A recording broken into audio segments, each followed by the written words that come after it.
Hello, elegant listeners and viewers, and welcome to Go, my favorite sports team. I hope you're having a fantastic day today. We're going to have some fun here talking about some bloody incidents, some really heavily blood-filled moments, some crazy amounts of blood, and the athleticism associated with the creation of these really big, blood-filled, epic moments in film history. Why are you so hesitant? It's epic, blood-filled, bloody. It's adding to the ambiance. The ambiance? I don't know. That's not the right mood. word for it. That's not the right. Yeah, You're right. Anyway, but before we get to that, Alex Honnold. Oh yeah, he climbed the building. Well, all right. I guess I won't. I guess I won't say it. Thanks, man. All right, done. I guess.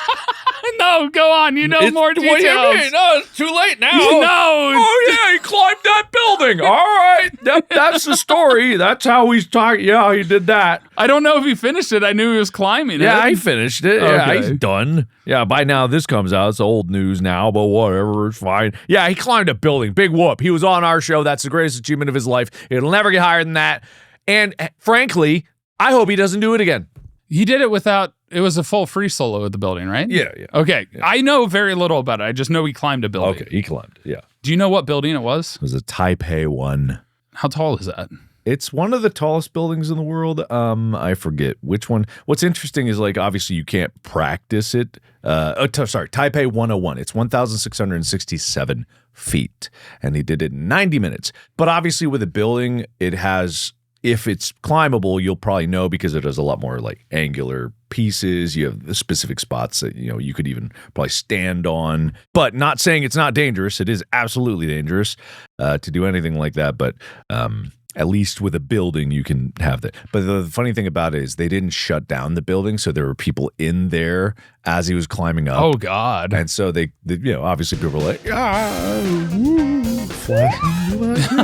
yeah, distraction. Yeah. So distractions could cause him to have some danger. But with this one, it's if you've ever never seen Taipei 101, it is a tall building with windows and made of metal of some kind too, and it has ledges. The difference between climbing rock and climbing a man-made building is stuff is smooth on man-made buildings. They can be smooth on rock faces, but usually there's a lot more grip, a lot more friction. And I mean, there's a lot of smooth parts here that I can see. Like in here, these are probably pretty smooth. But yeah, that's insane. Oh, and here's a picture of him on it. Yep, there he is. Yeah, that is definitely smooth metal. But the saving grace, obviously, there's a lot of flat surfaces involved with it, even if it's an artistic decoration. They have good corner grips and something like that. So for a climber like him, it's nothing. Can do that just purely on instinct. Sight read it. That's crazy. I'm sure he did a lot of prep for it, though. Oh, I mean, he's constantly doing prep. Yeah. We saw in the documentary, like right after he finished his free solo of El Cap, he was already doing grip strengthening exercises, all kinds of stuff like that. Keep it up. Gotta always keep it going. Yeah. That's the epitome of a professional. I heard about this because I saw it briefly on the Reddit. I didn't know what building it was. I just knew he was climbing a building. I wonder what led him to want to climb that building. Probably just one of the tallest. Probably a cool climb. No one else has done it. That'd be, I don't know. We'll have to get him back on the show to ask him. Yeah, we will. I guess we will. Let me just call him right up, you know. Any other news? Any other news? Why do you say it like that? Come on, speak with your diaphragm. I was yawning. Any other news? Come on. Any other news? Do you have any other news? Is that better? Do you have any other news? No. Give me some energy. Do you have any other news? Is that better? What do you want from me? Try to, come on, make me feel something. I can walk over there and punch you. Now you're talking. Let me feel something. All right. No, not too much news. Obviously, with the new year and with the NFL season has just about finished the playoffs, or has it finished? They have the AFC and NFC championship. By the time this comes out, it will probably be over, and then we'll know who's going to the big game. We might actually know who's already won the big game by the time this episode came out. Jesus Christ, when's the big game? First week of February. Oh, so it is actually very soon. Oops. But yeah, so what a game that was. We do know who's in the Super Bowl. I'm wrong. That's what I thought. It's Patriots versus Seattle. Wow, what a game that was. I liked it when Seattle won. I liked it when Drake May threw that pass. Tom Brady came back from the dead and threw that. Oh God, he's going to be commentating, I bet. Yeah. The halftime show is what I'm looking forward to, with Green Day opening for Bad Bunny. Ah, nice. I didn't know Green Day was part of it. There was a lot of outcry because Bad Bunny was headlining, so they were like, all right, fine, we'll get an American band, and they brought in Green Day. Sure. Whatever. Bad Bunny is American, born in Puerto Rico, a U.S. territory. Anyway, Mark. Yes. This episode is focused on you. And the reason is, I know there were stunts in your most recent movie, Iron Lung, including a time where I know you ended up in the hospital. Mm-hmm. And I also know, and I think everybody out there knows at this point, that it was actually on a rig that basically moved the entire set around on top of it. Yeah. And so there's an incredible amount of movement. There's an incredible amount of athleticism to be able to not only film, but be in that sub set while it's being tossed around and jostled around. I'm so curious about everything that was involved, how you like set up stuff to make sure it didn't move, cameramen, because there's moving camera in moments, lighting. There's a whole bunch of different things you have to think about when it's moving. And so there's a lot of levels of athleticism that occurred in the making of Iron Lung. And also, blood is more viscous than water, and I know that you at some point are submerged completely. Yes. So I'm curious what moments you can talk about, what amounts of athleticism that were involved, what pains that you ran into, injuries, setbacks. All at once? Yeah. Was that you got all of your questions? All right. In the beginning, there was the Big Bang. The Big Bang. And then, I was born. Yada, yada, yada. This happened, that happened. One thing after another. The dominoes fell. Yeah, they fell. I grew up. I went to school. I was like, fuck that. I'm going to make movies. And then I went to Hollywood. And then I was like, all right, I'm going to make a movie in Austin now. So I went to Austin. Okay, so going into this, I was in the best shape probably of my life. I had been working out for a very long time at this point. For about 3 years straight, I had been working out. I was running like sub 30 5Ks, which for me, very good. Like, right? So I was able to just get under 30-minute for a 5K. Even running a 5K in general for me, wow, that's incredible. A mile was always strenuous for me. I was doing that. I was just starting to get 2 plates on the incline bench. Like, I was getting strong. And even though I was 33 at the time, I was probably in the best shape of my life. Was this in preparation for what you wanted to do, or no? This was just in general. Like, I just so happened to get in a really good habit of working out, and I was in great shape, and I was just trying to maintain it for my health. And also I was like, yeah, for this role, I think it'd be good if I was, at least somewhat athletic. I want this character to have like this kind of survival build. Even if it's like, there's not many resources, he's still, kind of a soldier type. And so I went into it in great shape. I was doing carnivore at the same time. That was to kind of like get my abs in there. But the problem was there was so much work,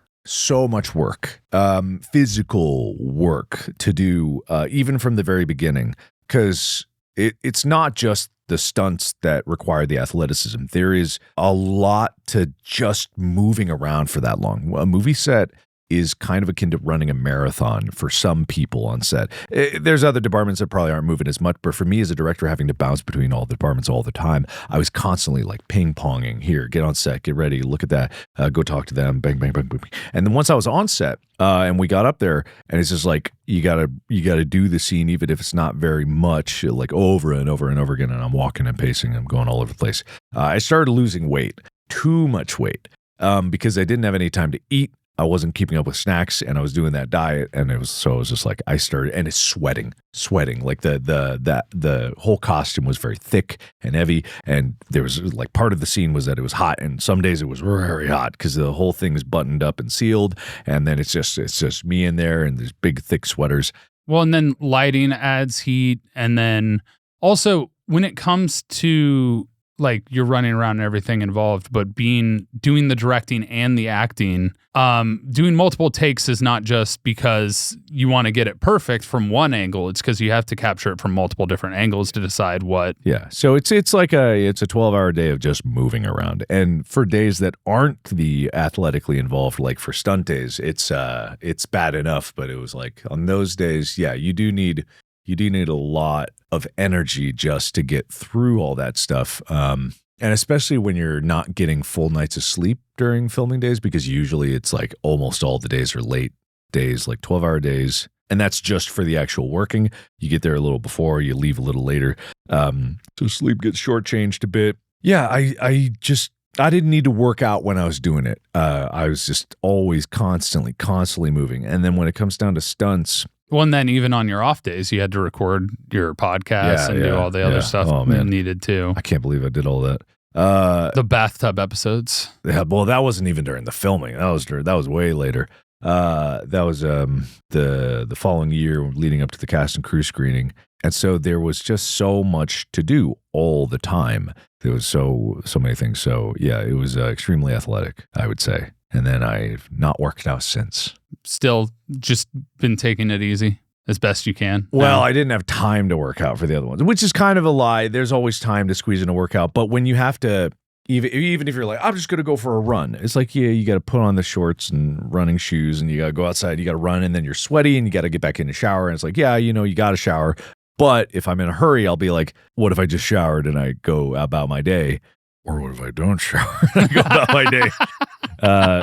So there's just like, it's an excuse, but also I was very busy all the time. Was the hardest part just going through the entire process, as far as like, because of the weight loss and the different stuff that you had to do? Was it the whole process, or are there particular days that stood out? No, it was the heavily involved days where you'd be shocked at how much effort goes into like an emotional scene, right? Mm-hmm. The amount of prep work you have to do beforehand, if I was able to get enough prep work to get into the mood, and then to get to the point where I'm at the same tension that this character is in this moment, especially if they're already tired and stuff. So you got to wear yourself out. So oftentimes I would just get my heart rate up with like some squats or push-ups or like burpees, and then emotionally to get there and to deliver some of those things, like your just whole body tension. Like if anyone's ever gone through like a fit of emotion that just like tears you apart and just like destroys you, you know that every part of your body is sore afterwards sometimes because you were just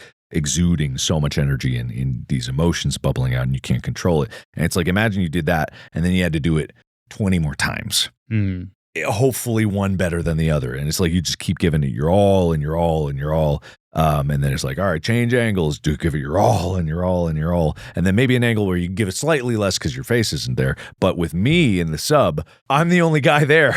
So it's always on me. So it was very difficult to keep up that energy. And it was definitely difficult. The stunt days actually weren't that bad. Yeah. I will say the stunt days were much easier, except, when I'm being slung, because for the most part, I'm just standing there.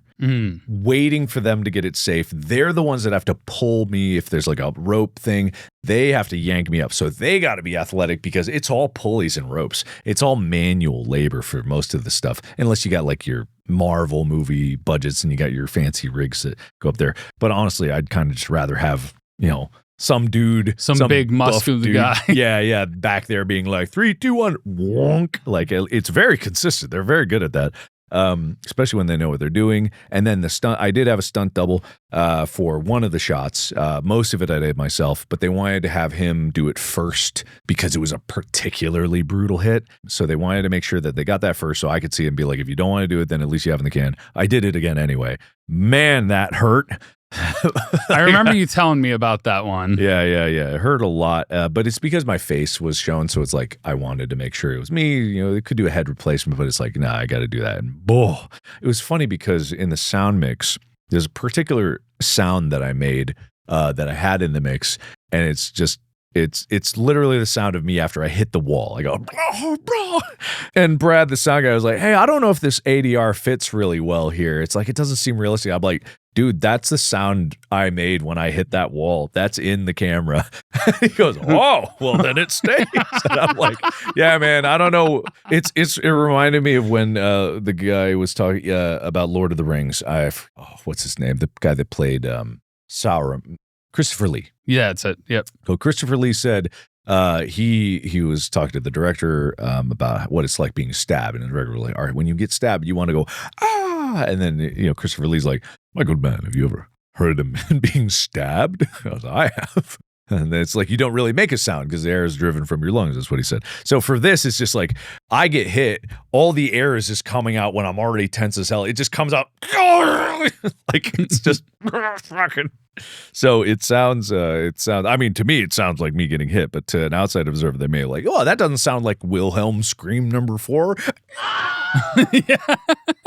It's like, nope, that's just what happens. Yeah, I think that's fascinating because, I mean, a lot of the football hits that you hear are the pads, but the sounds that the people make inside the helmet, you never hear that unless they're mic'd up. Yeah. And they never showed those mic'd up moments. It's very rare, but you hear the pad crunch and you usually hear, oh! And everyone's like, that's so fake. And they put it in like the old Madden games that you used to play and you hear, oh, yeah, all the time. That is realistic to what you actually hear. It's just, there's not people going, yeah, it's, you know, that's just what you do. Oh! Yeah, just, you're not gonna scream, well, not that much, I guess, unless you're really, really pushing on someone. But for the most part, it's just, hike. Yeah. Yeah, so, yeah, the stunt days actually were not that bad. There's a particular scene in the last part of the movie where I'm just going sloshing around. Yeah. Spoilers anyway. I'm just sloshing around and I'm not doing shit there. I'm just trying not to get my fingers wedged in the floor grate that's still under there. Because if I was chucked back and my fingers got in there, it'd break like immediately. So I'm trying to keep myself in, like.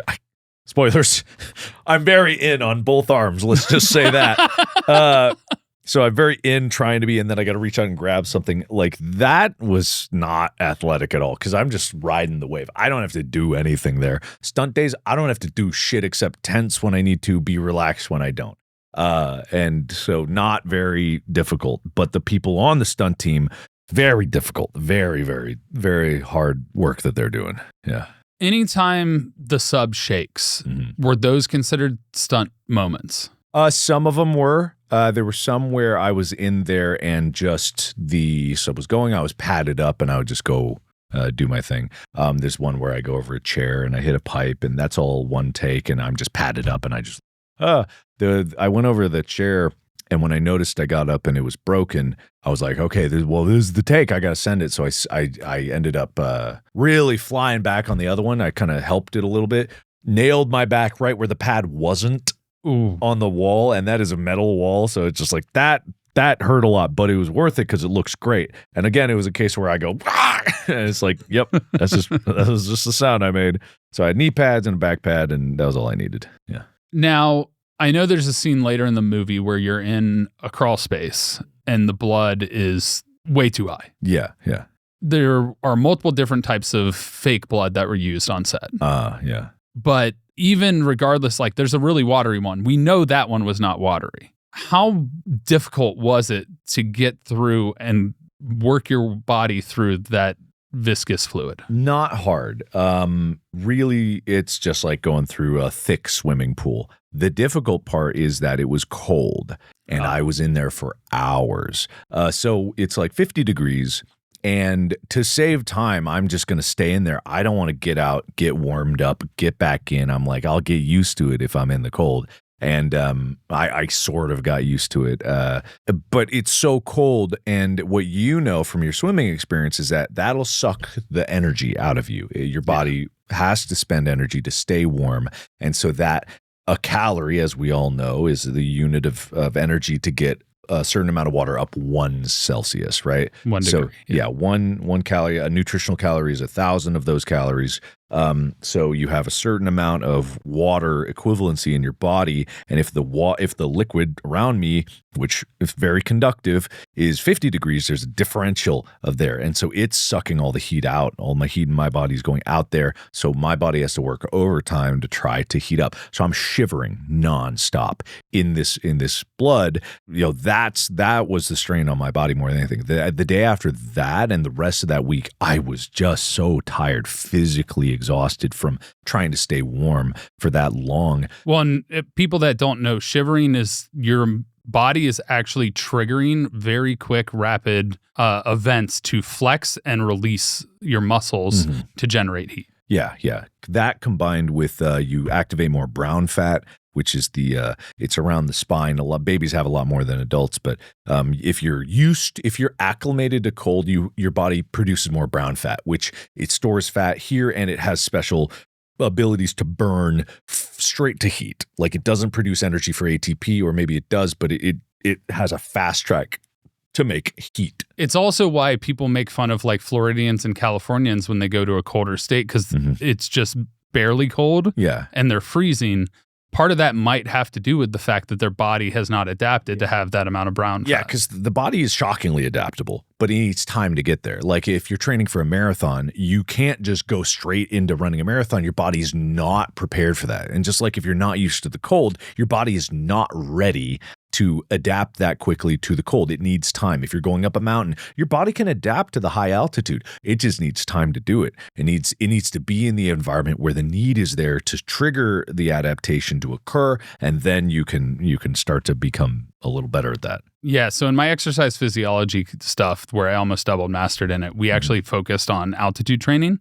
And a lot of people are mistaken in the sense that they think training at altitude improves VO2 max. What actually is the best way is the passive effects of living at altitude, because it takes 7 days minimum for you to acclimate.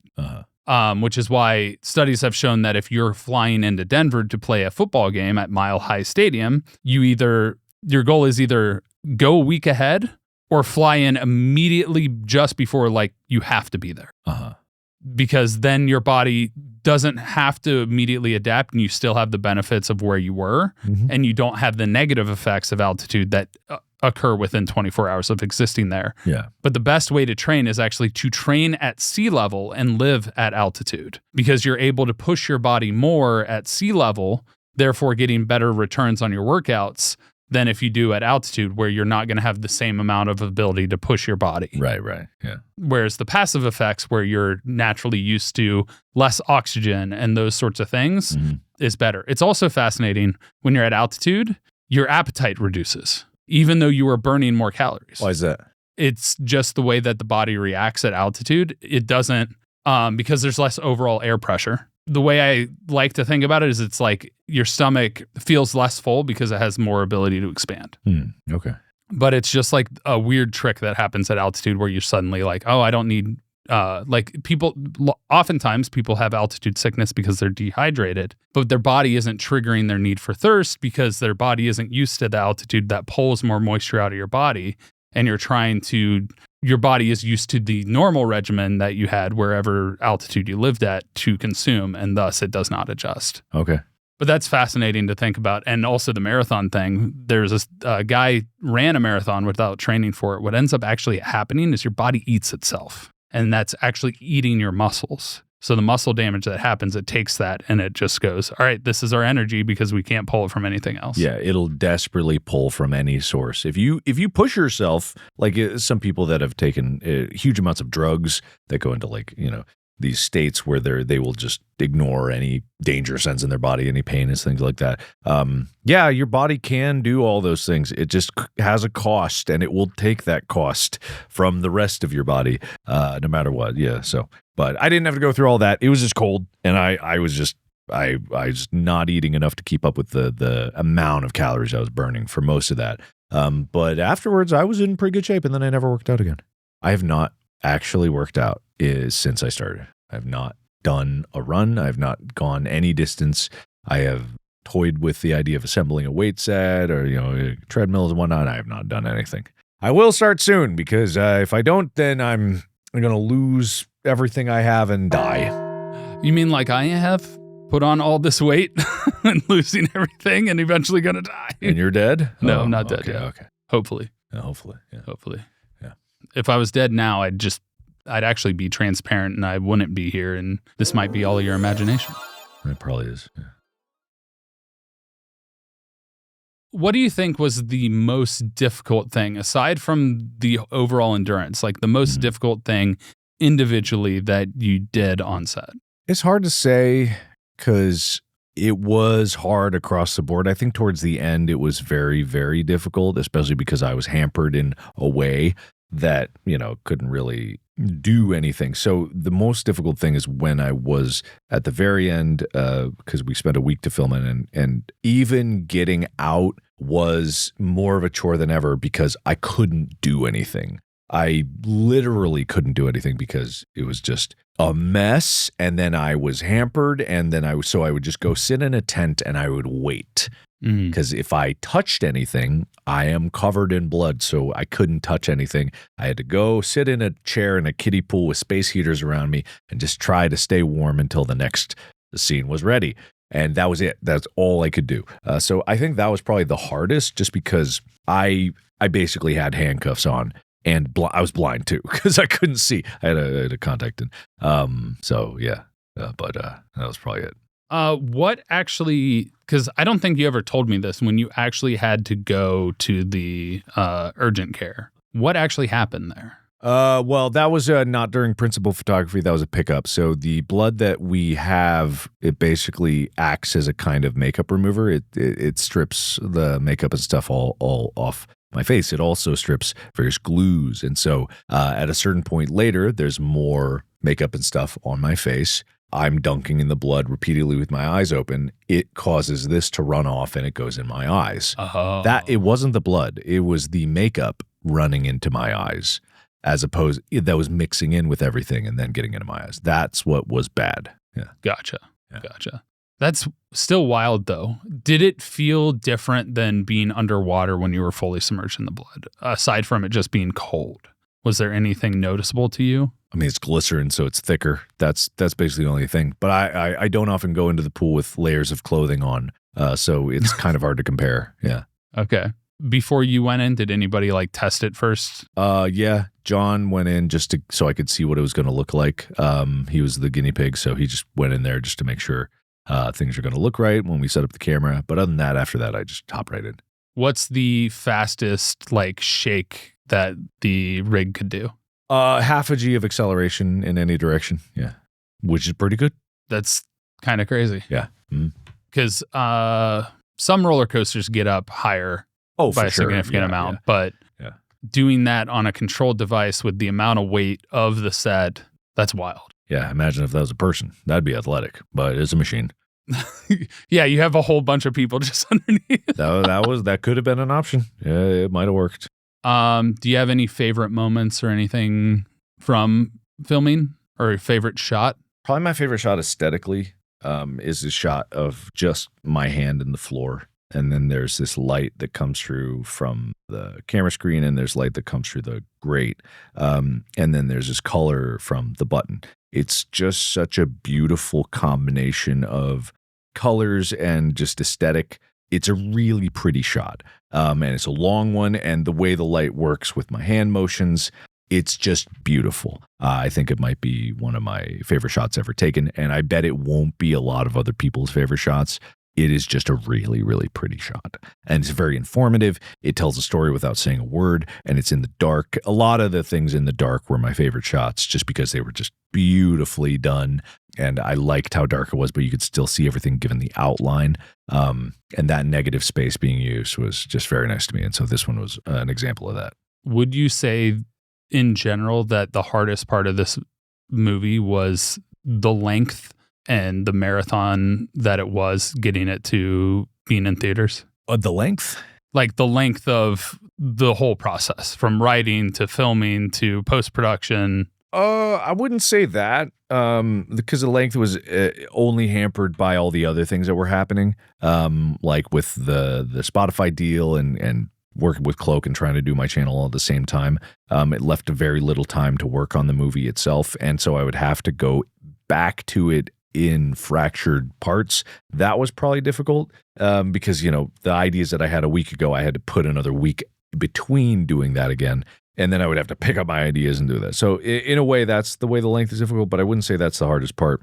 The hardest part was probably the limitations of the entire pipeline, right? It's not so much that making a movie, to me, was the most arduous thing in the world, but it's the way that there's this kind of old school thinking in every step of the process that really gets in the way of explorative creativity, which is not what this kind of stuff is set up for. The way I work is iterative and explorative. I like to find things as I'm doing it, so I can take those discoveries and I can be adaptable and I can work it into the story and I can improve it over time. And usually I would think that when other people are working with, the reason they don't do that is because if someone's tweaking it all the time, it's usually because they're waffling and it's getting worse every time. That's not what was happening with this. It was always getting better, but in an iterative way that the entire system is not set up for. Fighting against that and learning to work with it was the hardest part of all of this. The feeling, it reminded me very much of being in the very end of the movie and filming it when I was so limited and I was handcuffed and in the chair there, is like, I have to just sit and wait and do things with one hand tied behind my back, unable to do the iterative work that I know I want to do and know I could do and know that all these could do if the systems were set up in place to do those things. But they weren't. They will be for the next one, but it's kind of the thing where you don't know how long you have left. It could be a few months, could be a year, could be 3 years. So you don't know you should take the time to kind of upend the whole system. And trust me, I wanted to. I made the call to upend the whole system a couple times in this, and I was talked down from it. And each of those times, I'm glad we got to the finish line where it is, but let me tell you, each of those times, I really truly knew that when I was going back, it was going back to putting on the handcuffs and being limited in the way that I was. And I was doing it for the sake of people that I respected, but only for their sake. Mm-hmm. It was not going to be beneficial to the movie as a whole, and it was not going to improve the movie as a whole to do those things. But I made those decisions out of respect for the people that were working on it. And so that was very, very difficult to do, to sacrifice the product for the process. An incredibly hard thing to do, and I think that is one of the things that I'm taking a lesson going into the future is never let the process get in the way of the product. If the process is hampering something, the process has to change. Mm-hmm. If the process has no improvements and is arduous, I am happy to do that. That's why I like editing. The process of editing is a very difficult thing, but technology improves to make it better. But the process that other people have put in place, because they don't know all of the steps to do it and they don't have like a multidisciplinary mind to do this, and I'm not an expert at everything, but I know how these things overlap, then it needs to change. Like if it's not good for the product and it's only beneficial because they just haven't explored another way, then that has to change. Do you think this is the biggest project you have ever taken on? No, still no. Space was bigger. I don't get like it's. People seem to be like, wow, a movie. And I was like, Space was so much harder. You don't understand. I just had the time to do it, and the other people were set up to assist in it. This one was had so many hamstrings of the process. Hamstring the whole way through. My schedule, the podcast, the YouTube channel, the production, the post-production, hamstring, constant.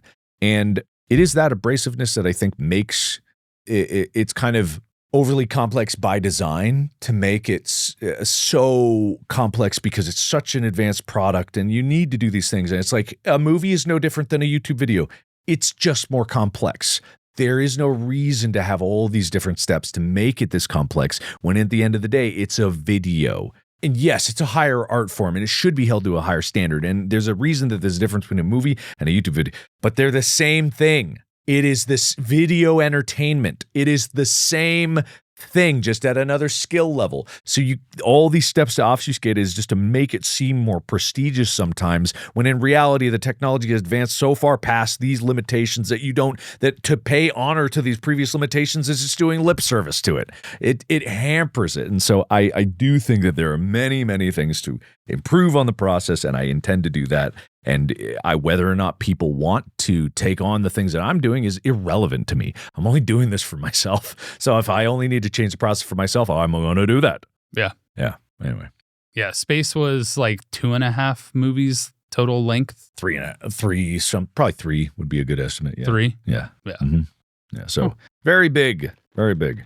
Well, that's going to do it for the athleticism of Iron Lung.